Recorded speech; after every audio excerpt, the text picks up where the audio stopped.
today and yesterday. Can I hear Ben, Kyle? This is just going to be a thing we do where we don't hear each other. You can't hear Ben again? There he is. Okay. There he go. is. Okay. All right. That is a fun What's start up, to guys? every show. What's up, man? How you doing? Listen, I've been thinking more about the incident that I talked about yesterday. I think it solves so many problems, and we just happened to stumble upon it. Can we talk about it for a second? You think it solves a lot of problems? I think it may create some. So in case you're wondering what instant death is, no, Ben Askren is not advocating for capital punishment. He wants, if a guy gets over, gets 3 minutes or 4 minutes of riding. No, 4. Two. He gets the second he hits 4 minutes. The match is over. You automatically lose. You could be down 14-0, but this guy gets 4 minutes of riding time. It's over. Christian, what's up? How are you possibly down 14-0 and be on top for 4 minutes? That is literally impossible.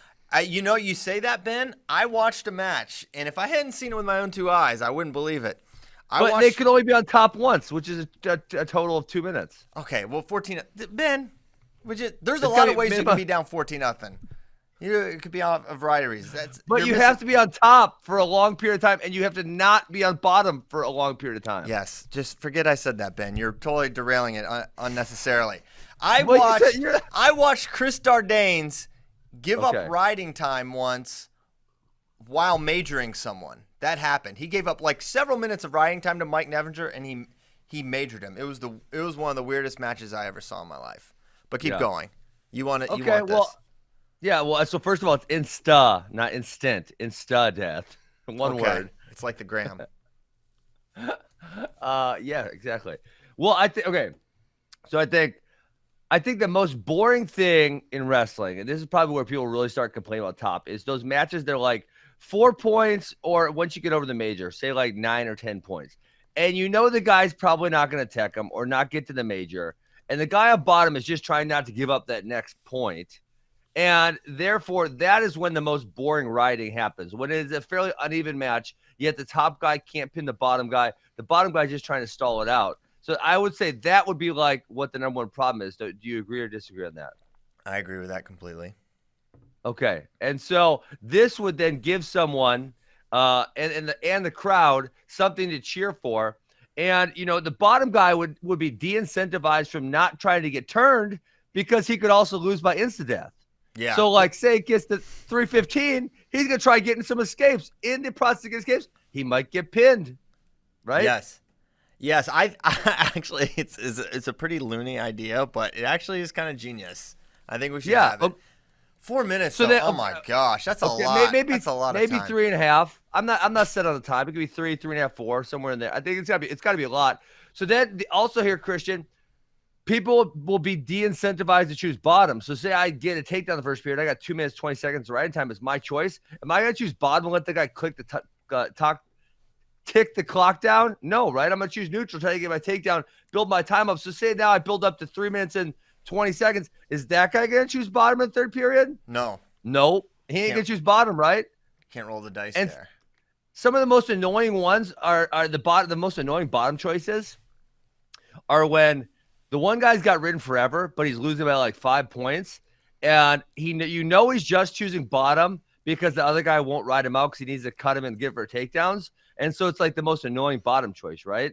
Yes. So that bottom choice will no longer happen. So you're pulling out a whole bunch of things that annoy us about wrestling, and you're making it a lot of fun. I think another way for match termination is great. I think we should, man. Yeah. Can you imagine the crowd chanting "Insta death, insta death," or them counting down a countdown? Yes, that would be sick. Okay, yeah, this should probably happen. It could happen. I don't know if you have any sway here with the NCAA? Yeah, Bracky, what do you think? Yeah, you poke some holes for us. It's unpokeable. It's perfect. It's flawless. Stop. It has to happen. Someone on Facebook poke some holes for God's sake. 4 minutes of it. I mean, that's a tough watch. Is that too much? How about 3.5? I think 3. 3 minutes. You think 3? Which is a pretty routine amount of time to see, and it's not uncommon to see 3 minutes of riding time. But I think it's got to be a little closer and more attainable. It's so far out. 4 minutes is so long. I mean, that's like you start like kind of like chuckling when someone hits that riding time threshold, right? It shouldn't be laughable. Well, I'll give you a guy that hits it all the time. Evan Wick, right? He's uber dominant on top, but he really only does 2 turns. And everybody knows those 2 turns, and they stall their butts off every single time on him. And it's like if there was some force to make them move, well, he's probably going to get a turn. There's a good chance of that, right? But because they could just sit there and stall, he doesn't get the turns. Now, I've recommended that he cuts the guy a little more often, but he doesn't like to do that, right? And so again, if we want to de-incentivize stalling on the bottom, because as much as we complain about the top guy, a lot of it's the bottom person, right? If the bottom person was making a really good concerted effort, then the top wrestling is not all that boring. Every once in a while, but most of the time, most of the really boring parts happen because the guy on bottom is no longer competitive in the match, and they're just trying not to give up more points. Yeah, and if your only goal is to not get turned, in a lot of cases, that's the level you're at. It's a pretty attainable goal to reach. So if you know your very life is at risk, you'll get moving.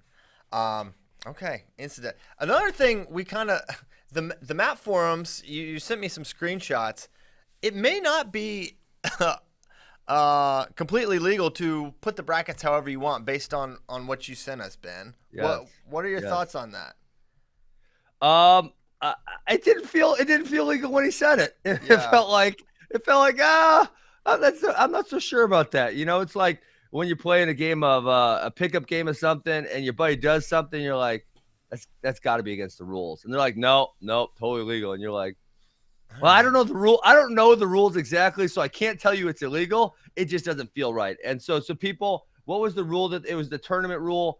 I mean, the one that here's what it says: tournaments may use alternate methods for assigning buys in the first round of a tournament, as long as buys and/or resulting first-round pigtail matches are distributed randomly, and no institution is unfairly helped or harmed by the resulting assignment. And Dresser pretty much said, I put a first-round match to help my guy get 4 matches. I mean, literally, that was the words out of his mouth. We don't have to assume what he was doing at all. So, it sure sounds like it. Were they unfairly helped? They were helped, but it says unfairly helped. What does that mean? Well, unfair I would assume meaning that they put the person there, right? Unfairly is that his coaches were the tournament directors and bracket creators, and the bracket creators admitted to making the bracket in a certain format as to such he could get 4 matches. And part of the thing he was also saying was like, this happens at, everywhere where they have a tournament. Maybe not. And that was another argument he was kind of making. Like, everyone does this to a degree, and he just like extended it out to the most extreme degree, which perhaps is why he finds himself in this position that he's in. But it is interesting that there is some sort of language about that. Now, whether or not anyone is going to do anything about that remains to be seen, and I seriously doubt anything's going to come of it, other than maybe we get some rule changes down the line, which maybe are completely necessary. Yeah, I mean, I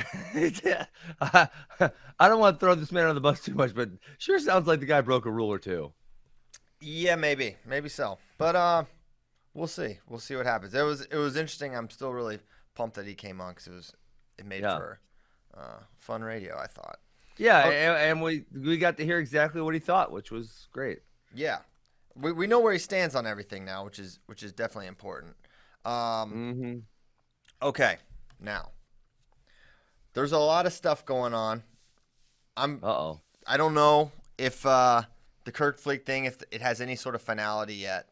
It seems to be gaining some steam. It seems to be gaining steam.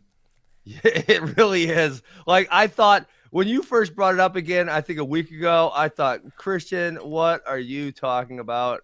It's just, there's no way it's going to happen, Christian. I know you're just grasping here. And now it's like, damn, I'm feeling like it's going to happen. I don't know how Kale is a wizard. I don't know how he made it happen, but he made it happen. He is Kyle Brack. He is absolutely apoplectic about this. I just don't see how this can happen. How you can be at one school and then you wrestle for another school in your same damn conference in the postseason. And he did, and he was in. We saw pictures. He was in Minnesota. He wasn't taking classes in November. Well, who's to say what he's doing in his spare time? I mean, if it's online, I know we didn't maybe do the online thing at our age, Ben, but now you don't even have to go in a classroom. You think Tom Ryan put all of his freshmen in all online classes? No, but maybe you. Who knows how it works? Maybe you're in class, and then like if you're leaving the school or whatever, you can like switch them all over to the online version. I don't know. This is one of those right here. This is one of those Christian where it's like, like I can't tell you you're wrong, but it feels like it. So it's like you're telling me this man was in Minnesota while he was doing all of his work for the Ohio State University. Like, that doesn't feel right. There's something wrong about that. Maybe he was. Maybe you're right, but it doesn't feel like it. Yeah, I don't know. Or maybe you don't have to complete your first semester classes. Yeah. I'm certainly not an NCAA rules expert, especially now as the transfer rules are ever evolving and becoming more athlete friendly. We're seeing that they're getting more years. They're getting less restrictive when they do want to transfer. And especially with Ohio State apparently just giving the release, it's just one less hurdle for them to clear. So I seem to remember though with Suriano, when he transferred from Penn State to Rutgers, Penn State gave him the release or whatever thing as well, similar to what Ohio State did. But they thought it would be the Big Ten that hung up Suriano wrestling right away, and they didn't. But then this is different because it's literally the same season. It's not like he's transferring. It's like he's transferring in the middle of the year. So I don't know if that is. Why would Ohio State give him a full release? Like they just want to be done with it. Well, maybe it's for a player to be named later. That's true. So, I mean, they don't have a 25 to give, so I don't know. They're just they don't have a 25 qualifier between them probably. Well, maybe this is like 2 years. He's like, hey, this is for a 2022 #1 draft pick. Yeah, I'm sure Kale would be happy to acquiesce a #1 recruit. What's interesting to me is the Neville's dynamic. I mean, he's had he had Nick for all those years, and then Kassar. They bump up Kassar, and he's out of the lineup. And then Seth's coming. Oh, AJ transfers to Fresno, and then Seth's coming. And they pull him out of redshirt when Kassar goes down. If they pull him out of redshirt and then insert Kerkvliet, who is ultimately going to take Seth's spot anyways, they're not only taking him out of the lineup for this year, but they're costing him a year of eligibility. So it's kind of they already replaced him for the future. So you can't imagine Seth's gonna. I mean, he won't start unless he transfers somewhere else. Whether he wants to transfer or not will be up to him. But he's in a bad spot right now too. If this happens, which we don't know, but it seems to be swirling momentum behind the notion that it's going to happen. Yes, absolutely. And the question becomes, how this impacts the team race, right? Like they go from a guy that's maybe a fringe All-American. You're not ready to go there. The current team score. You're being very generous saying a fringe All-American. He just lost to Gas Tank Gary last week. I beg your pardon, sir. What? I called that. That was my Tuesday headline. That's a great Tuesday headline. Man, he shut it down. He made Bryce Jordan Center his own personal gas station. Mm-hmm. But my point, I guess, is, if they get a 15-point bump from there, it's still, Iowa's coming in at 140 points, basically. Penn State's at 80. So they're still going to need so much help. But they're going to need 2 to 3 guys from Iowa to really, really struggle. But who knows? I mean, what is Aaron Brooks ranked for you guys right now? I'm getting there. I'm just not quite there yet. Yeah, he is 9th, 8th. Yeah, he's like he's 6th on Flow. On Flow, he's 6 right now. Yeah, that could be. I mean, that could be a big jump in points right there. Yeah, that could be like 8 points right there. What if Verclaren does something crazy? He's kind of been coming along the last little bit. Yeah, he just beat the kid from American that was ranked in the top 10. I'm still not ready to give up on Shakur Rashid either at 197. I mean, I know. Oh my God, Christian, are you talking us into the Penn State comeback? Well, I'm the only one that's been like not ready to bury them completely. You guys have been ready to cancel it and move on to 2021. What? Christian, if you call this, if like You've been beating this drum, and if somehow Penn State comes back and wins, you're an effing oracle. Yeah. Yeah. I mean, you are like an oracle. We go over every week. I mean, I'm gonna do it right now. We go every week. It's like 66 points, 67 points. Let's see exactly team tournament. They are down right on your. Oh, we're down to 59.5. 59.5. I mean, come on, man. Man, what would you really, honestly, Ben? Wow. What would you set the line at for point differential here? If you're in your heart of hearts, do you believe that right now? Do you believe that the point differential is really 60 points? No. So okay. So the point differentials, you want to make people bet on it, right? So you got to give them something reasonable. So if you go too low, obviously everyone's going to bet Penn State. I'm sorry. If you go too low, everyone's going to bet Iowa. If you go too high, at 60 points, all the money's coming in on Penn State. I mean, if I said Iowa minus 20, where are you going? Where are you throwing your money? I'm probably betting Iowa. Yeah. Okay. Yeah, I think so. But I mean, yeah. So if you said Penn State plus 60, yeah, I'm going Penn State, obviously, right? Plus 50, I'm probably still going Penn State. But so I think probably the line is probably somewhere in the 30s. So that you're talking. There's got to be two gigantic swings right now, right? And so I guess Kerkvliet would be another up to 20 points. I don't think he beat the best guys, but up to 20.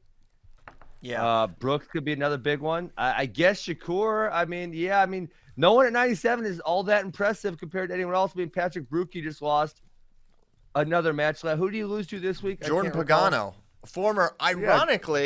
formerly of Penn State. Mm-hmm. Him and Shakur were like roommates. Jordan Pagano was? Yeah. Oh, wow. I didn't realize that. Mm-hmm. Yeah. So I don't know. Maybe I should give up on Shakur, but I'm not going to, given the weight, and all he has to do is throw a couple weekends together, and he's in the mix. I'm not sure how he's set for qualification, if he's got to steal a spot or whatever. He's been wrestling more consistently. I mean, he's only got whoa. Well, he didn't wrestle. You're right. He didn't wrestle at Scuffle, so he can't. He's 5-4. Right? He's 5-4 right now. Yeah, he's gonna need to steal a spot. Yeah. Lucas Davison, Schultz, Warner. I mean, all of his losses are good though. Davison, Schultz, Warner, Colin Moore. Those are all good Davison losses. was a pretty close match. And that was his second match back. So his only good win is Pagano though. Yes, Pagano, who just beat Brucky. So where's he going to get seated at Big Tens? He's going to be way low, right? Our Big Ten seating article hasn't come out yet. If we take a look, at the Big Ten Colin rankings. Moore 1, Warner 2, probably Schultz 3, or Schultz beat Warner, so Schultz is going to be 2 probably. Yep, Warner 3, Bruner 4, Davison 5, Shakur 6, because Pagano is currently 7th. So if he's a 6-3, that means a Warner quarterfinal. Oh, that match wasn't so pretty. It wasn't pretty. Maybe he was never close to scoring. Never. Yeah, he's never close. That's the thing. Neutral is where Shakur seems to, and top. He's not really been able to ride guys the way he has, but hasn't been able to get the takedowns. But we know it's there, right? At least it's been there. If it's still there, it remains to be seen. But yeah, he's a guy I'm just not ready to give up on in that weight class, right? Yeah, Verclaren's the one that's really coming around for him. I mean, I talked about this a couple weeks ago, but I kind of just, I said all year up to maybe a few weeks ago, this is a weight where they're going to get 2 points, 3 points, and he's really impressed me with the way he wrestled Sasso, with the way he wrestled Brayton Lee. He just had the big win last weekend against the American guy. I don't know how to say his name, so I don't want to mess it up. Keyshawn Clark. Mm-hmm. Okay. Yeah. Had the win over Cole Martin. So I mean, the only match he really looked bad in was the Patrick Lugo match, and Lugo has obviously been looking really good. Amazing. The Puritan match was not good either when he got non-control fall. Yep. You're right. Yeah, it's a 149 is an interesting weight, and there was talk, maybe he sneaks on the podium at that weight class. Kolodzik obviously adds an additional barrier there, just like another really good guy that makes it tougher for him to get on there from before. But you look at the 6, 7, 8 range: Bulu Allen, Brayton Lee, Henry Pohlmeyer, then Max Thompson and Degan 9 and 10. So this is kind of a really deep weight. I mean, Kanan Storr 11, Brock Zackerl 12, and then your guy Cole Martin at 13. So there's a lot of pretty dang tough guys there. Yeah, I mean, really, once you hit 6, I mean, Boo hasn't been super consistent. No. He didn't look like he didn't have a fight on Saturday. Yeah, I guess, man, Brayton Lee has looked good though. But Verclair was winning going into the third period, so yeah, I could see Verclair winning a couple of these matches for sure. Yep. There's no room for error with Penn State, obviously. Yeah. I mean, Austin DeSantis, Roman's currently earning 4th place points nationally. I think there's an opportunity for him to be higher, right? You guys have Roman, Bravo, Young ranked below DeSanto? Yeah. Not this whole thing again. Yeah, not again. Injury defaults. You know where we stand on that, and have forever, but it became a thing when it hurt a Penn State guy. So yeah, that happens. So yeah. All right, next topic. People get sick of us talking about Penn State stuff. Yeah, whatever. They love it. Okay. What happened? Why are one thing I'm kind of annoyed about this is, and I think maybe the community is mostly behind the NCAA venue, but apparently yesterday it was like lines were drawn and people were upset about the football stadium for NCAAs. I think it's freaking great. I'm really pumped about it. I think, you know what? Every couple of years, try something. They complain when there's not enough space, not enough tickets. Okay, let's try something, see if it works. I think the attitudes are really disappointingly negative. I think it's going to be a really cool thing. And yeah, there are seats. I mean, there's seats in every major sporting venue where you can see. I mean, a football game, honestly, football games are crazy. You have no idea what's going on if you don't have good seats there. It's like you're literally watching the TV while you just happen to be in the same room where the game's being played. You don't know when they do play action, you don't know who has the ball. So I think it's great. And part of the experience is just that you're there and you're contributing to the noise, and it's going to be fun. And I think you're going to be able to see pretty well. Yeah, some of these calling me optimistic. I mean, I agree. I would just be in the middle, like, okay, it's gonna be cool. Like, maybe we can't see that well, and then maybe we just redesign it for a different time. But worst case scenario, it's, hey, we don't see a few matches that well. We watch on the Jumbotron, and then we say, okay, maybe that wasn't so great, and we do it again some other time in a different setup. But yeah, some people, I don't know if you've realized this about people yet, Christian. Some people, the only thing they like to do in life is bitch. They're so miserable that all they want to do is complain about something. Yeah. And so, and it doesn't bug me anymore, but some people were saying, like, they were getting mad. Well, last year they were complaining it's too small, and this year they're complaining it's too big. Like, yeah. Some people, they're so miserable, all they want to do is bitch and complain about how something's wrong. Yeah. That's all they want to do. I know. Well, so I'm freaking pumped. NCAA is 3 weeks away. I know. Let's do that. Really, from today. Like, we're 2 hours from 3 weeks. We'll be starting wrestling. Do you have like some counter on your computer or something? Well, no, it's Thursday morning, 11 a.m. Yeah, I know. So 2 hours and 21 minutes from 3 weeks. And speaking of, at 11 o'clock, we'll begin the pigtail round. I need to know where you stand on the pigtails and the fact that they have 33, not 32 people. Dumb. What the heck? Who came up with that? Who said, you know what, 32? I think we're leaving some pretty tough guys at home. Let's throw in an extra random round. Well, but it wasn't always 33, obviously, right? Right. Okay, so it was like, I mean, my freshman year, my bracket was 29. I actually had a first round bye. Really? Yeah, and then 1 year it was like 36, and I had the pigtail match. So I think my senior year, in a history lesson. Yeah, my senior year I had a pigtail match. So yeah, it was right. Historically, your conference, like the Big 10 conference the Big 12 got 37 qualifiers. The top 3 at every weight goes, and then they can vote in their 7. So you might have 2 at 174, and you might have 0 at 149. And so these brackets range, say, from 28 to 36. because at 330 was the number. Now, how did they settle on 330? I don't know. That it is ridiculous, right? I think the qualification system is much better than it was then. Mm-hmm. I think the way they do it's great, and I think the extra person in your bracket is really silly. I don't know why it's done that way. All right, let's get it out of there. So we're gonna have a couple with Big Tens. We're gonna have a couple really interesting seating scenarios, Ben, because we have the classic really good guy didn't wrestle matches scenario with Sebastian Rivera. He basically has one win. One Big Ten win. One Big Ten win, right? Everyone and their brother thinks this guy can win a national title. Everyone thinks he can win Big Tens, right? Yet we're in this weird scenario where by process he is like the 12.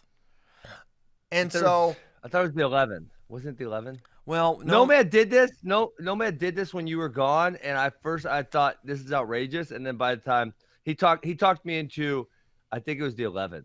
Right? Wasn't that Kyle? So we had a couple phone calls with the Wrestling Nomad, the foremost expert in the nation on all things seating, and basically he was like, I think it'll be 11 because he should have to go through the 3, 2, and 1. I'm like, well, I don't think that's not exactly a seeding rationale. He's like, it could be the 12. Yeah. Like by process, he thinks it could be the 12 because I don't know how he gets in front of Garrett Pepple.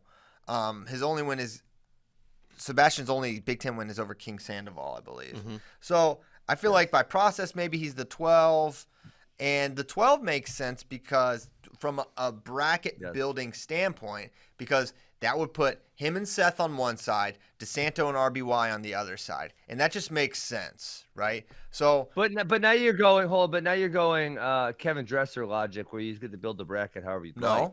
I mean, seating wise, right? But wait, hold on. Before you build the bracket, you should just look. Okay, here's 1 through 14. I'm just gonna put these guys where they should fall, right?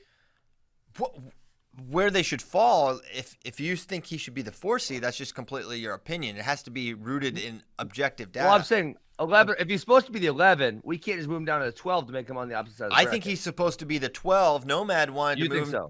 Okay. Yes. Nomad wanted to move him to the 11 so that his path was harder because he thinks that would be like just or something for missing the whole season. I don't think that's a rationale to put him at the 11. I think he's earned the 12. I think he should be behind Pepple, personally. So do we have the list of all the Big Ten? Is it? Can I find the list of all the Big Ten 133s on there somewhere? Look in the doc and scroll down a little bit, and you'll see. Oh, my bad. You'll see it. No, you're good. I was kind of a lot in there. Website. So I think for that reason, he should be the 12, and I think it just so happens to coincide with what we would believe is the ideal bracket as well. Yeah. Garrett Pepple's been in the streets. He has a better Big Ten win, I believe. So I don't know. I think why is he 6 on? Who put him at 6? Well, okay, don't worry about that. Don't worry about that. How did Joey Silva get it? How did Joey Silva get an 11? Joey Silva got beat 2 Pepple. wins or something. He beat Pepple. Listen, he did. He can't help it. Can he wrestle at Big really Tens? that bad? I think. Well, is he allowed to go on the road? Here's the situation.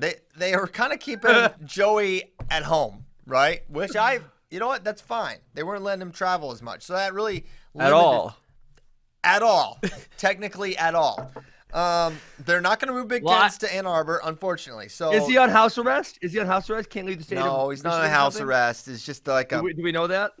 Yes, I know that he is not on house arrest. I just think it's that some sort of I don't know if it's a Michigan rule or whatever, but anyways, he wasn't able to travel. But he'll be able to travel to Big Tens, I guess. And are we certain on that one, or no? We're not. They would not start him. They would start Acid, however he says his name. Acid is how he says it. If he wouldn't be able to travel, so he'll be able to travel, and he'll be the guy allegedly, and he'll probably make the finals. Dude, how about Jordan Decatur is the 14 seed? There's only 14 wrestlers. I'm on his wrestle stat right now, and I didn't believe that he was that bad. But yeah, he lost to King Sandoval. His only wins are over Jake Gliva and Dylan Utterbach. His only Big Ten wins are over those two guys who aren't they're not going to be the starters. Oh, and sorry, Jordan Hamden also, who's also not going to be the starter. So he's got all the wins are over non-starters. Do you think he should be punished for that? Because it's not his fault they didn't start the right guy. He's had opportunities to beat guys and didn't do it. Yeah. So I don't think so. That is an interesting thing where you can like kind of block a guy's seed improvement, but at the same time, most of these guys have opportunities somewhere along the line. He wrestled Alvarez, he wrestled Gross, he wrestled Pietrowski, he wrestled DeSanta, wrestled King Sandwell, wrestled Ridge Levitt, wrestled RBY. Yeah. Well, the hard one there is, the hard one there is Ridge Levitt. It's King Sandoval that he lost to, because if he doesn't lose to King Sandoval, I think you can make an argument for him to go fairly high, because of those guys you listed, that's like the top 7. 1, 2, 3. Yeah, exactly. Mm-hmm. No question. Like Boo Dryden sits at the 9 right now, or 8 or 9, and he didn't get to wrestle him because they wrestled Gliva. That was like the last time we didn't see Dryden for Minnesota. Yeah. So should he be punished for that? I mean, it feels like he's being punished for that, and it's not really his fault. He's being punished for losing to King Sandoval, Ben. That's what he's getting punished for. I understand, but and he did every beat other the Big Minnesota Ten guy. match that he wrestled. What? No, he won 3. I just named it. He won Minnesota. Dang it, now I'm not on his profile. He won 3 matches. It was Minnesota, it was Michigan State, and who's the other one I mentioned? Someone. I don't know, but you got to compare him against the guys who are in the field. I'm looking at Boo Dryden right now. So Boo Dryden's only Wisconsin win is Travis Ford Melton. Yeah, he got 15-0'd by Kyle Berwick, who's the backup at Wisconsin. Whoa, Dryden did? Yeah, lost 15-0 at the Grandview Open. Okay, well. Yeah, and so is Travis Ford Melton? Is he starting at the Big Tens? Yes. Yeah. Yeah, he is. So I guess that helps Boo Dryden, and that's why he's there. Yes. Oh, I don't know. Yeah, it feels like Jordan Decatur should not be that low, but yeah, I see to your guys' point that he's probably gonna end up that low. Yeah, it's just that's kind of the bet he made. He's got to lay in it. Another, the most interesting thing will be if they do enact Kerkvliet, where he would sit in that bracket would be really interesting, because he has been wrestling. He wrestled at, what open did he wrestle at? Matt Town. He beat Pelusi from Franklin Marshall, who's an NCAA qualifier. He's obviously undefeated on the year at 9-0. No Big Ten wins other than Gavin Hoffman, who's not the starter. He beat him 21-9. He beat Luis Fernandez 6-4. Also an 84-pounder. Also an 84-pounder, but not anymore. They're letting Gavin eat. So, yeah. So he's 9-0. I think he would get – we were looking at the basement of the Big Ten heavyweight rankings, where it's a pretty bleak affair down at the bottom. It is. It's an underground bunker. It really is. It's really a nuclear shelter. Let's pull up these names. So the Maryland guy is 1-21. I can't hear Ben anymore, Kyle. The Big Ten guy is 1-20, or the Maryland guy, excuse me, Parker Robinson. Then Jack Hayob is like, he also has 1 win, and his 1 win is over Robinson. So he could go pretty high up in here, but I think he's probably going to be like the 12 seed, which would put him, against Jensen in a quarter or a pre-quarter, and then maybe Hilger. So, and then a Gable semi potentially. So I don't know where we'll see Kerkvliet, if he is ultimately their guy at Big Tens, but if so, he makes it really, really interesting. Yeah, can you hear him? No. We lost Ben there, Kyle. Hey, restart your VMix. Kyle and I will take it from here, Ben. Okay. He can honestly probably go higher. You think? Jake Klimola is like 10-14 on the year. Back? Yeah, you're back, buddy. All right. Jeez Louise, I don't know what happened there. Yeah, it's a coronavirus. Hey, so I can't find on the doc. I can't find the heavyweight 1 through 14.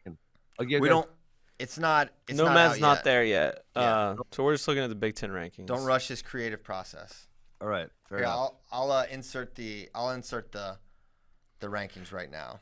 I think he could go ahead of Kamola from Indiana and fit in right behind Rebatero from Michigan State, who has a winning record and has some Big Ten wins. So what seed would that be? That'd be the 11. The 11. So that'd be bottom side. So or no, he'd be the 12. He'd be the 12. So that's top side with Gable and Hilger and Jensen. Out, yeah. Yeah. So it's good. It's gonna go 2-3. So Mason Paris is 2, 3 is Cassiope. I'd prefer him to be on the 2-3 side. Actually, I think Mason should be the 1. Gable should be the 2. Well, they're both undefeated, right? So you're just saying because he's got more wins or more dominant wins? He was there because he wrestled in the duel. He wrestled in the duel, and Gable didn't. And he's wrestled all year long. He's beaten better guys, more good guys, maybe not better guys. They both share the same good win over Cassiope. I think Mason should be the 1. I don't know if they'll do it, but I think he's earned the right to be opposite Gable for sure, and then also Cassiope personally. So we'll see if they do that. Damn, yeah. Paris has a hell of a resume this year. I mean, 3 wins over Stencil. He has Cassiope. He's got Hilger and David Jensen, a whole bunch of other guys that I think it's a good-looking resume. Tanner Hall.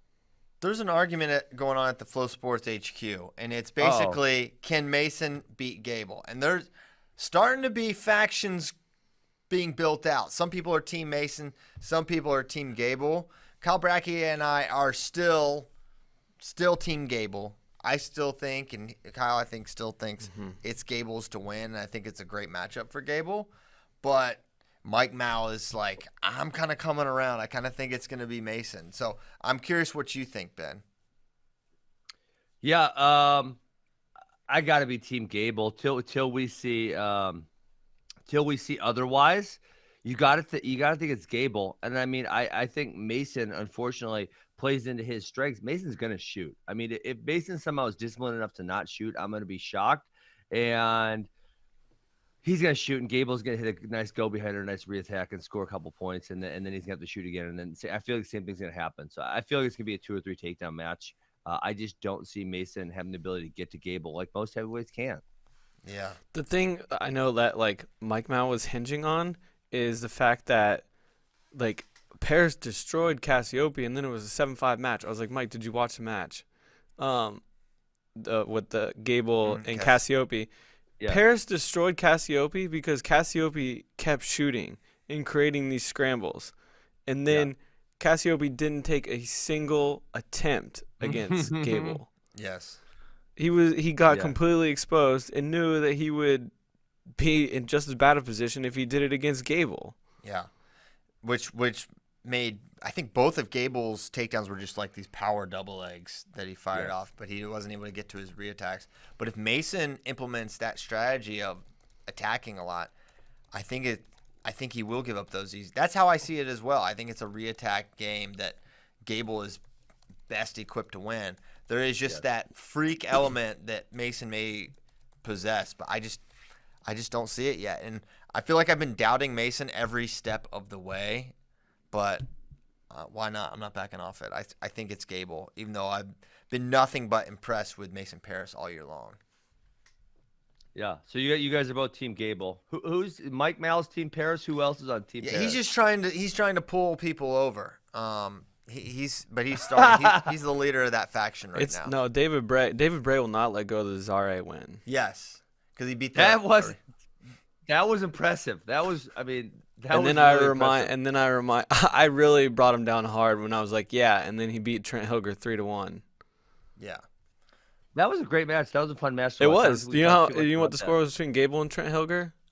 Well, I mean, Trent just can't get to his legs and he shoots, and so this is kind of what we're talking about with Gable Paris is, Gable hits those go behinds and reattacks, and Trent and Gable and Paris is always going to be competitive because there's going to be the scrambles there. I mean, it's a really highly competitive match in scrambles, and that's kind of, I feel like that's what it's going to look like every single time. Yeah, I'm with you. Okay, so heavyweight is going to be really, really fun. I always just kind of root for. Christian, where'd you finish with? Where'd you see Kerkvliet? I think like 12. Okay. So I hit the 5 and then the 4, which is Hilger. And then the 1, which could be Mason or it could be Gable. I think the 1 should be Mason Paris. Okay. That's my personal opinion. Someone said, Rick Novak on Twitter, I said, says, by process, Rivera should be 12. For the 100th time, there is no process. One year, Iowa's 97 got the number one with no Big Ten wins. Okay. All right. That's Rick Novak. 197, 2010. Would that have been Chad Beatty? I think. 2010? 2010. Yeah, remember we did the whiteboard war? Yeah. Oh, yeah. It's Chad Beatty. Mm-hmm. Number one seed. Great seed, I guess. I don't know. Maybe 197 was terrible that time. I think there is somewhat of a process. I don't know. Maybe there's not. Okay. So we're going to have some wild seeds for sure. But even wilder still is the long-promised Alien Hour with Kyle Brackey. Uh-oh. Oh, we got it right now? It's time. It's time.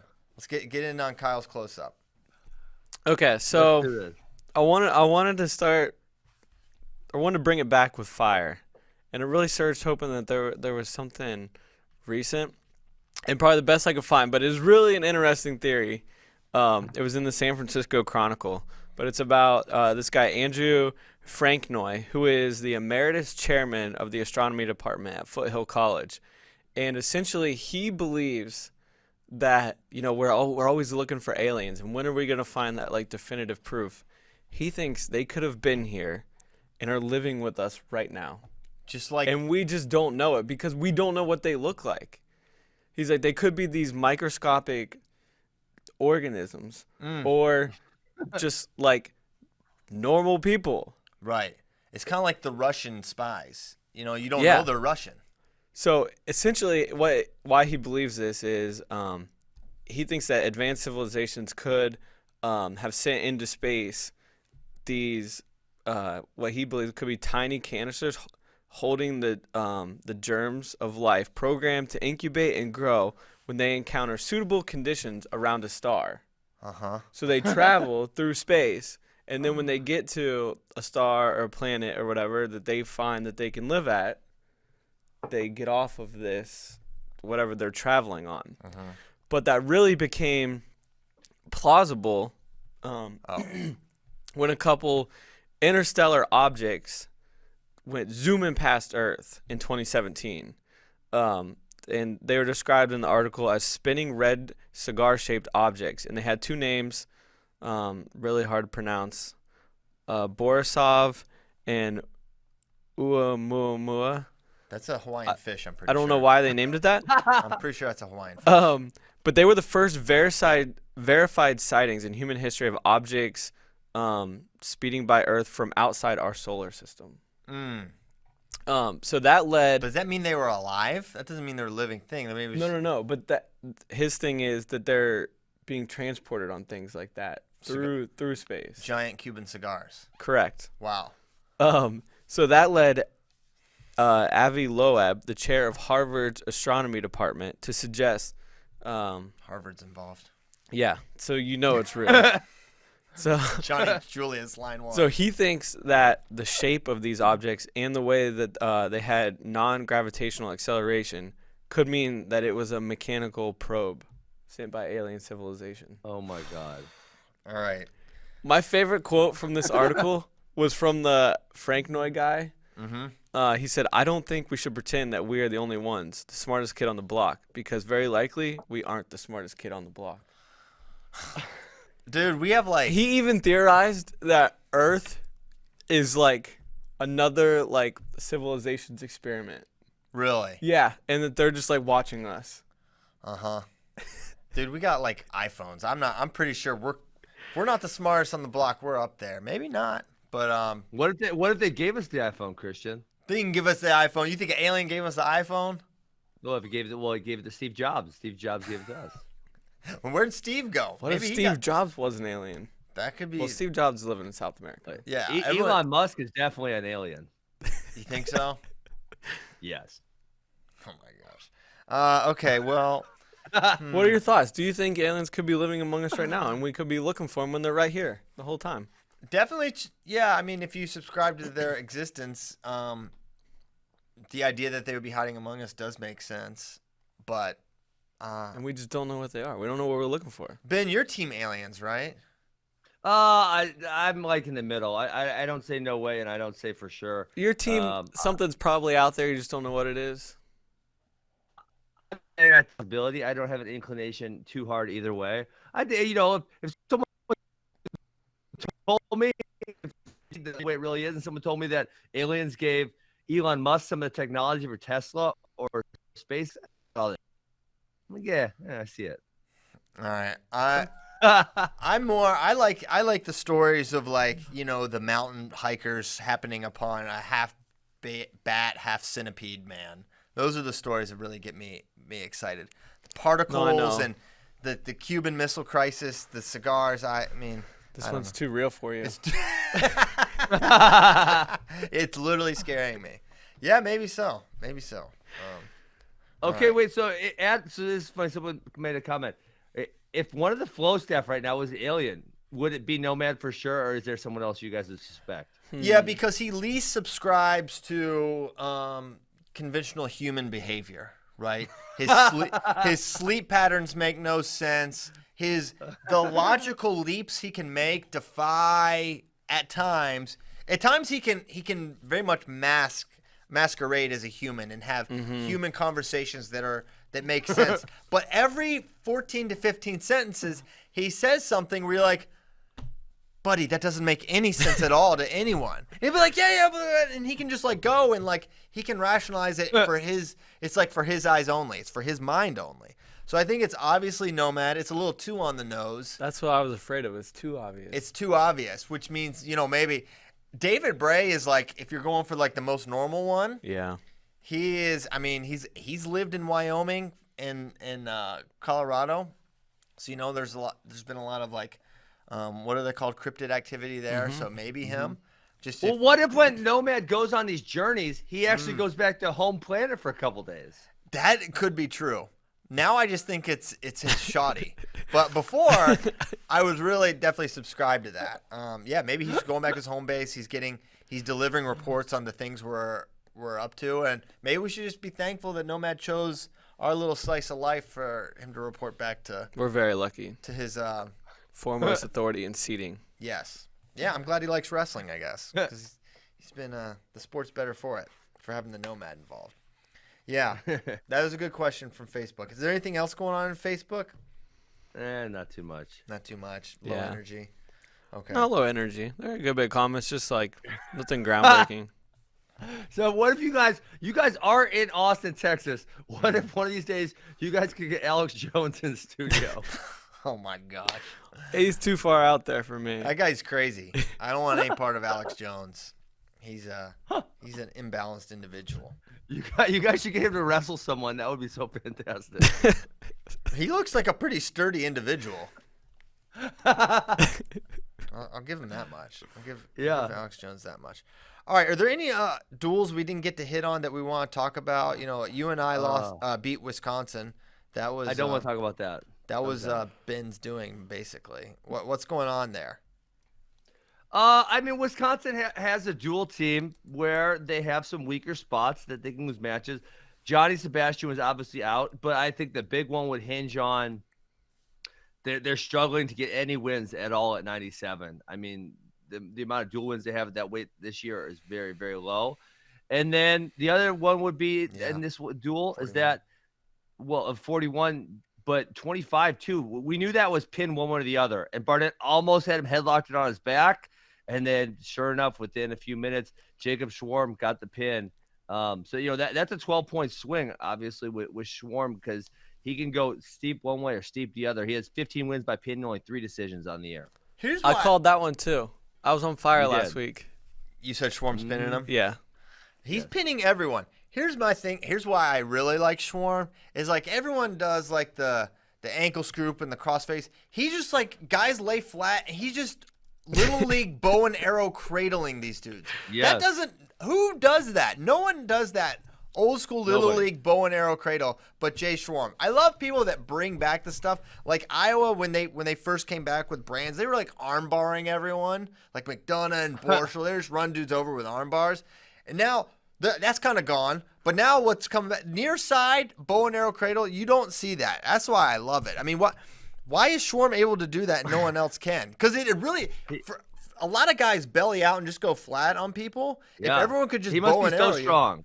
you think it's strength or leverage or something? Yeah, because Barnett's a strong dude. And he just folded him up. He folds dudes up. He folded Mackle up too. Mm-hmm. Yes. Like it's not.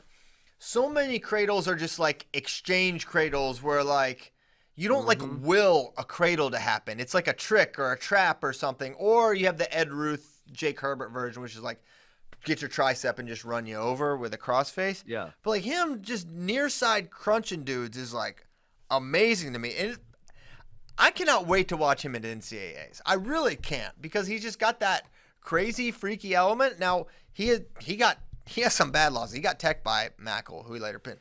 But the dude's on a heater right now, and I'm kind of here for it. What about this, Christian? If I'm Doug Schwab, I'm going to his room the night before NCAAs, Wednesday night. I'm saying, you're going to take a first-round loss, bro. And he says, what? I said, listen, I need you on the backside, just decking dudes, like as soon as possible. You're losing first round, and I need you like 5 pins on the backside because that's a whole bunch of points, bro. Well, if I was Doug Schwab, this is what I would do. I would go to his room the night before, and I would say, I need you to get 5 pins on the front side. Yeah. That's even more points. That's even more points, Ben. See, that's why Kyle would be a way better coach than you, in my opinion. The idea, though, I think the funniest part of all this is the idea that Doug Schwab would tell any of his guys to lose ever. I don't know. He's just an interesting. I like guys that are just present like a crazy wrinkle where it's like this unpredictability. I have no idea what he's gonna do. Did you have his wrestle stat pulled up? I did. Yeah. I have it right We here. talked about this last week. Give us the scary losses. You want scary losses? Calm me down. I'll give you scary losses. I'm about to losses. put Schwarm in the semis, bro. A 20-4 tech fall loss to Alex Mackle. Okay, that was old Schwarm. That was his first match. A 5-1 loss to Michael D'Agostino. Okay. A 19-10 loss to Brandon Courtney. Ooh. Another loss to Michael D'Agostino, 4-2 in sudden victory. And then the worst one is an 8-1 loss to Nolan Hellickson. I'm not sure who that is. Wrestles for Harvard. And then he got pinned by Chris Cannon at Midlands. Oh, my gosh. Lost to Danny Vega 10-6, and the loss to Pitch is fine. He lost to Vega 10-6? Okay. All right, help me out. Get me back in. Who else has he pinned? He's pinned like 16. Everybody. You went back in. 15. I pinned Alex Mackle. He's Jacob pinned a bunch Camacho. of dudes, but they're not like Did he beat great Punky? dudes. Dak Yes. Punky. 3-0. Yeah, 3-0. 3-0. What happened in that one? All right. So, all right, that cooled me down a little bit. He might not make the semis. So But- you're telling me he should lose first round like my idea? I think, Ben, these things, how do I say this? These things have a way of taking care of themselves. I don't think there's any danger of Jay Schwarm making too long of a run on the front side. I'm saying, Jay, you're my backside assassin, baby. I need you, lose this first one. Then start decking dudes all the way back. You need to be a Division I head coach, Ben, because I need you to start implementing some of this zaniness. Schwarm, just get on the backside, bro. Hey, I know one thing I wanted to talk about, which I don't believe we may have brought it up for like a split second. And I brought this up last Thursday, and Kyle, you kind of brought me back a little bit. I said I was really disappointed by the season that Ja'Cory Teamer was having. And Kyle said, well, if he wins both his matches this weekend, he's sitting pretty nice. He won both his matches last weekend. He did. So he beat Josh Humphreys and AC Headley. I mean, it's looking like now with those 2 wins, he's probably going to be a top 10 guy going to NCAA as long as he doesn't crap the bed at Pac-10s. And he should be set at Pac-12s. Who would be his biggest competition at that? Hang on, we just updated rankings. He's pulling it up right now. Yeah, he is fine. Yeah, he should win that. And where's he currently ranked, Kyle? 12th, I want to say. Yeah. I feel like early on I'm pulling up right now. He had some not great losses. I mean, at Journeyman, he did not look great. 15th. Yeah, he lost to the Leah guy. He has a loss to Justin McCoy, Justin Thomas, Peyton Robb. I'm gonna tell you right now, he's one of those guys you do not want to see. You don't want to see him. He's got leg attacks, but his pinning ability with his cradles is makes him scary, and he's really talented. I've always liked Teamer. He hasn't had a great start to the season, but if he starts figuring out and putting it together, it's a dangerous weight class. You know, that's someone like yes. If you think about a Caleb Young, if you think about some of those top really good guys that are definitely better, but you're just like, gosh, keep him away from Ja'Cory Teamer, right? Because it's just there's that element that he brings that is kind of horrifying. Yeah. He's good. He's one of those guys that if he catches a heater, right? If he starts wrestling well at the right time, you know, I was disappointed because he had done so well to this point. But if he starts turning it on, skill for skill, he could beat a lot of these dudes. I mean, you look at the gatekeepers for All-American status. Number 8, Will Luan. Number 9, Marcus Hartman. 10, Josh Humphreys. 11, Wyatt Sheets, who has been very up and down. Then Zach Carson rounds out the top 12 from Ohio. I mean, you gotta be careful. You gotta be a little careful with the Bobcats. But I'm just saying, if you could trade guys, you might take Ja'Cory versus Zach Carson. Zach Carson, pretty good scrambler, underrated athlete. I think he's got some tools. I like him anytime I've watched him. So yeah, Ja'Cory Teamer kind of coming along because he beat Headley, and who's his other win? Humphreys. Oh yeah, Josh Humphreys. And a couple weeks ago he beat Jared Jockeys to kind of kick off this stretch. Yep. Yeah. All right. So he's coming along. That's won his last 8. I have a weird seeding thing as I was thinking about, someone like Kerkvliet or Sebastian Rivera. Like the idea of seeding is like separating guys, so you're benefiting the top seeded wrestlers that have earned good standing with the bracket by having a lot of good results. What if like the top seed got to like sort of choose the bracket, almost dresser it a little bit. Like you get to move guys around. It's like, no, I don't want Kerkvliet. No, Kerkvliet, I don't care if he's the 12 or whatever he is by process. Get him out of here. You have a little more say of like moving some guys where you want them to be. I think that would be a cool wrinkle that would never happen. Like if you get to bring up Insta-Death, I'm gonna bring up. What about up the bracket? Oh, okay. I don't hate it. Here. I don't hate it at all. But I'm gonna tweak it just a little bit because if the number 1 guy gets to pick everybody, then that's not so good because they put everyone on the other side. What if number 1 and 2, like a draft, gets to throw dudes in the brackets wherever they want? You get 1 veto power. Okay, that.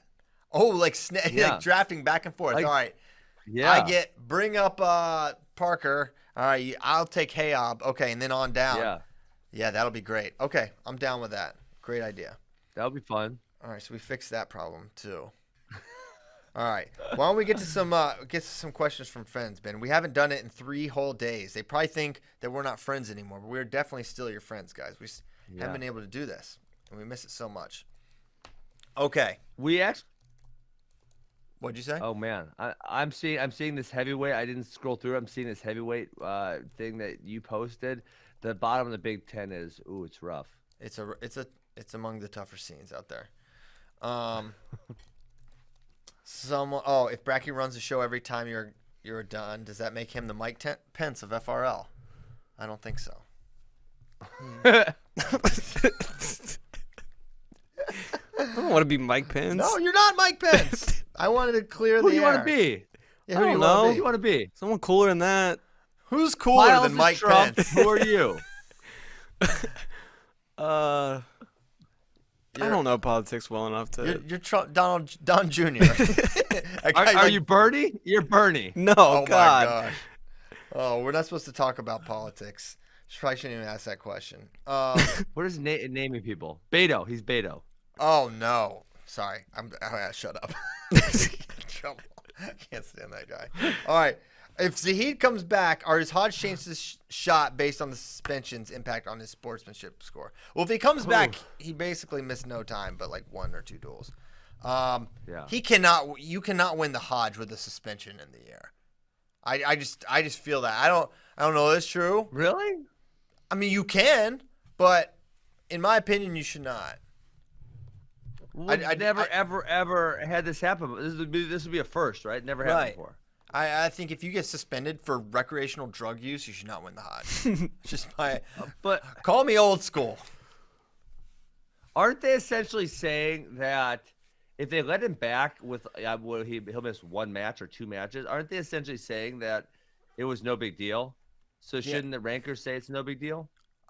They could say recreational drug use is no big deal. I don't have to agree with that. I say, you know what? You have a vote, right? Huh? Yeah, I have a vote. You have a vote, yeah. Because I won the Hodge, like you. I don't know how I feel. I don't know how I feel about. I mean, I just don't think he's coming back. So I think it's kind of a non-issue. So crazy that that's like really what's happening. Hey, what's the Felix Suzek? Sorry. Also, I think the Michigan Dogman needs a revisit on Alien Hour. The danger rating was too low. In the song, it literally kills people, things out of fear. It's unstoppable. My biggest childhood fear had to plug my ears when the song came on the radio around Halloween. Well, I'll be honest. I don't know the song. I remember the Michigan Dogman, but it had such a low KBDR because it had no bodies. You got to have a body count if you want a KBDR. I mean, the Pope-Lick Monster was literally taking bodies even after I presented on it. Yes. Before, during, and after. Yeah. But the Michigan Dogman has no bodies. Like, pit bulls are more dangerous than the Michigan Dogman at this dogs. point. Yeah, actual dogs are more dangerous. Now, like I said, I had not heard a song or was aware that there was a song that could add to the folklore of it. Yes. Maybe the intimidation factor of it. But that doesn't get you more than a couple tenths in the KBDR. Yeah, you're maybe looking at maybe a point bump. 1 point bump max because of the song. Yeah. Thriller didn't do anything for zombies. No. You know? No. And that was an iconic pop song, so who knows? What changes, if any, could be made to allotment system for NCAA qualifiers? System right now is, in my opinion, the best ever, but always room for improvement.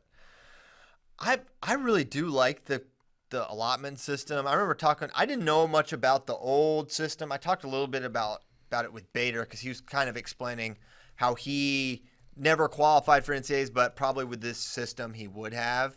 So I know it used to be much worse, but I'm not sure how you can get it a whole lot better, Ben. What do you think?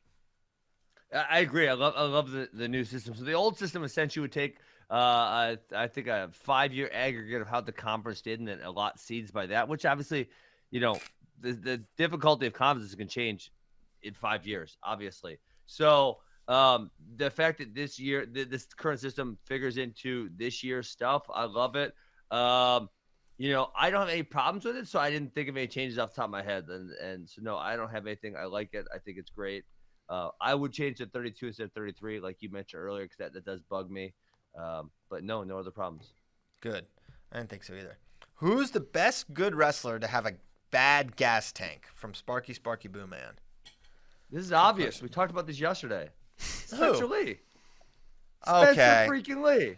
I went off. I should be his PR guy. I texted you guys a bunch of lines. I'd be Spencer Lee. I'd be saying, listen, I don't need 7 minutes of gas. It only takes me 3 to get most of these dudes out of here. I'd be talking all kinds of trash. I don't feel like he name a match. You have to be losing matches late to have a bad gas tank. 2 days ago. No. He's literally so good that it doesn't matter that he gets so tired. He's that good. I will submit to you Musakayev, the no longer Russian. Oh, that was good. That guy has an abysmal. That guy gets tired in the first minute and a half. The stuff he can do in 90 seconds blows my mind. What a freak athlete that guy is and how good he is at wrestling. But that is a bad gas tank. You want to talk about ability with horrible? I mean, well, that's like. Hold on, let me draw a graph here. Oh, he's about to draw. No, we're drawing again. We got graphs. We need a telestrator for Aspen. If we draw a bell curve right here. Musakayev is like right there. Like he is like you don't get worse than that. He is like in a 0.01 percentile. Like he has horrible physical fitness. You get worse. Yes, yeah. Well, exactly I think he is has a much worse gas tank. I think someone like if you think collegiately, Anthony Mantanona does not have a good gas tank. But I think he's a really good skilled wrestler. But he gets super tie. Decatur. Ooh, Definitely. Decatur's a good one. Decatur gets tired. Yeah, but listen, if Mantanona or Decatur could score like 16 points every first period, we might not be that worried about them. Literally, Spencer Lee is the best 3-minute wrestler in the history of America. There's no doubt about that. He gets tired. I read this question. I did not think it didn't come to mind to we would be talking about he should not be. Spencer should not be ashamed of getting tired. He should say, "Listen, I am the best 3-minute wrestler ever. You guys can't stop me. Deal with it." It's like when my friends make fun of me for being slow. I don't say, "No, I'm really fast," because they see that I'm slow. I don't try to argue. No, I'm really fast. You guys are lying. No, listen, I'm slow as molasses. You guys got me. Ha ha ha. It's funny. Doesn't matter. I just keep wrestling, get them tired, right? So listen, we're all built in different bodies. Let's just talk about what we have. Spencer Lee is the best sprinter ever in American wrestling. He is fantastic. No one scores in the first period like Spencer Lee. If he gets a little tired, so what? It definitely so what. Okay. All right. Is how close is Keegan O'Toole to beating Ben Askren? Can we get this match at the next Who's Number One? Asks Joseph Floyd. He's a high school kid. Not very. Not very close at all. Could he score on you without you letting him? Probably not. I mean, we haven't. I don't wrestle with high school kids like that, where it's like, okay, I'm gonna try to really jack you up. I just play around with them. He's very, very good, but he's a 160 pounder. I'm like, listen, I haven't got on a scale since I retired, but I'm probably 195 right now. He's probably 165, so I got 35 pounds. I got old man strength. I mean, it wouldn't be highly competitive, but yeah, I mean, he's really, really good. It's just I'm an old man. I'm bigger than him. It's not fair. You're also maybe a little better with the whole wrestling thing. Yeah, he's a high school kid. He's gonna get really good, but it's a high school kid. Yeah. So all right, we'll revisit the Keegan O'Toole thing maybe in a couple years. Yeah, a couple years. That's fair. Killing it. Ben Randolph wants to know, will Amos Ferrari be the next great college rivalry? Are there any other rivalries that are up and coming to you? I don't know. I don't know if it will be. I think on paper, it looks like it could be a really good option because they're both really good. But I'm wondering a couple things. Will they be at the same weight? Mm-hmm. I feel like there's extreme variance. And, AJ may want to be a heavyweight. And Braxton, I think Braxton is a guaranteed career 197-pounder. I don't think he ever goes up to heavy. I'd be really surprised if he went down to 84. I think Ferrari could be anywhere in there, right? I think he could be up at heavyweight, maybe spend a little time at 97. I know it's been thrown around, even him down at 84 at different points in time, which seems crazy to me, but you never know. And he's going to Oklahoma State, where they like him a little on the leaner side. So I don't know where they'll put him, but I think heavyweight makes sense for Oklahoma State, right? Yeah, and the trend that they've been going on with these smaller, more athletic, better wrestler heavyweights than just big guys. And yeah, we talk, because we had a question about Braxton last week, about whether we saw him as a title threat as a freshman. That's kind of interesting. We all said that we thought he was going to redshirt, and we don't really have any speculation on that. It just feels like the right move for Braxton. But I don't. What are your thoughts on that? I really like Braxton. I think he's super talented. I think when Colin graduates, there's a void there. Right. I think Michael Beard's really good and going to be good, and I think Jacob Warner's not going anywhere. He'll have 2 years left. But I think if you redshirt him and he comes out the next year, he is super skilled. I'm really high on Braxton I think he's athletic. I think he has a lot of skill, and I think most of all, I think he loves it, and he's an adult already. I think he's a really mature, good kid, and I think that can really serve you well for your college career. I think Ben could definitely attest to that. Just like, it's important to you, you're mature, and you're going to work hard, you're going to be good. Yeah. Hey, so we're talking about future rivals. Can we mention college guys already? Yeah, do it. Or is it? I mean, like, so obviously the heavyweights, right? That whole group of young heavyweights we have and they're all in the Big Ten are fantastic. So you have Stevenson, Hilger, Paris, Cassiope, and now possibly Kerkvliet also, right? So that group, Kerkvliet, sorry, that group of five is awesome, and they're just gonna keep wrestling each other because they're all really young. And then the other one that's gonna be fun watching the next couple of years is the Bolin, Hidley, Bonacorsi. They're all in the ACC. They're all really young. I don't really foresee any of them changing weight classes. And those matches are also really good and really fun. So that's a couple that I just kind of am watching now and think as these are going to keep developing into really good rivalries. If we get 3 years of DeSanto RBY, that's pretty juicy too. Ooh, that's true. it would have been great. You know what could have been? Could have been the all-time. Maybe not all-time. But if Seabass stayed at 25 and him and Spencer, because they've gone back and forth. Yes. Sebastian beat him twice last year. Spencer beat him twice the year before. 2-2, I believe. So they're 2-2 against each other. That's one thing. So you need a couple things for a great rivalry. You need to be at an extremely high level. You have to have some semblance of back and forth, right?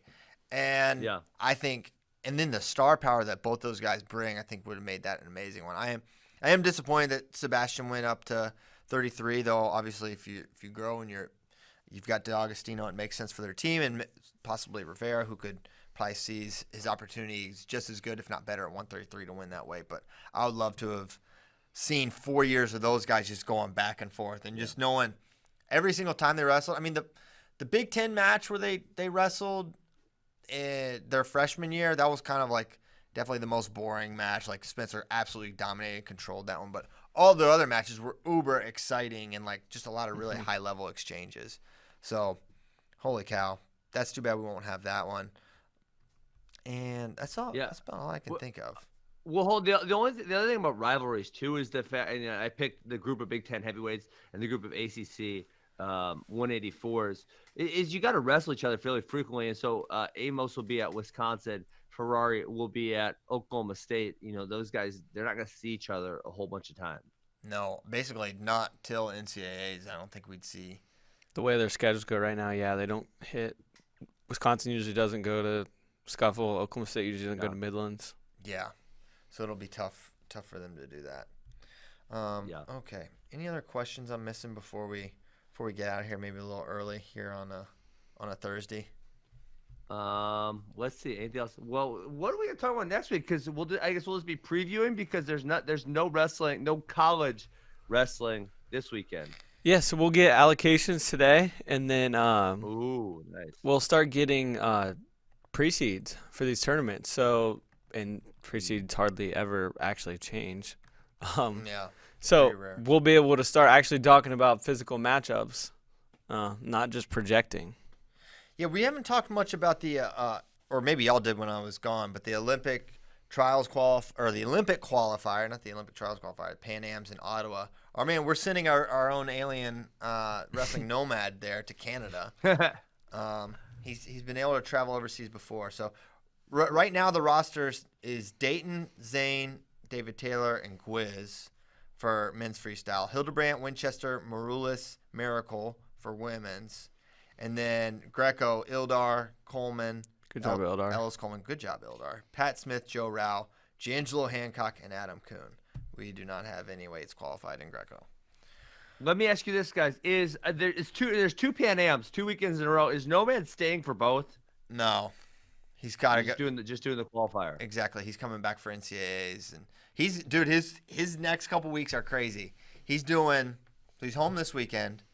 He's got EIWAs, Pan Am Olympic qualifier, NCAAs, NHSCAs, Olympic trials, 5 straight weeks. Wow. Hey, wait, Christian, I'm confused here. I thought the qualifier, not the championships, but the qualifier was the same weekend as the Big Tens, and that's why Seabass wasn't going. Isn't the qualifier the same weekend as the Big Tens? No. The qualifier is March 13th through 15th. So why does Seabass go to that? Because it's crazy. Because the idea of going big Seabass. The idea of going Big Tens, Olympic qualifier coming down to 125, and then NCAAs going back up to 133. I think they're like that's wild, and maybe they say, hey, we got one shot at it. It's the last chance. Let's make it happen, but let's win NCAAs first, kind of thing. That's my thought. I think it'd be crazy to try to come down 8 pounds and then be back up. Yeah. I mean, what are you trying to do? Are you trying to win NCAAs? Are you trying to? I think that's really plus the international travel. Even though it's Canada, I don't know.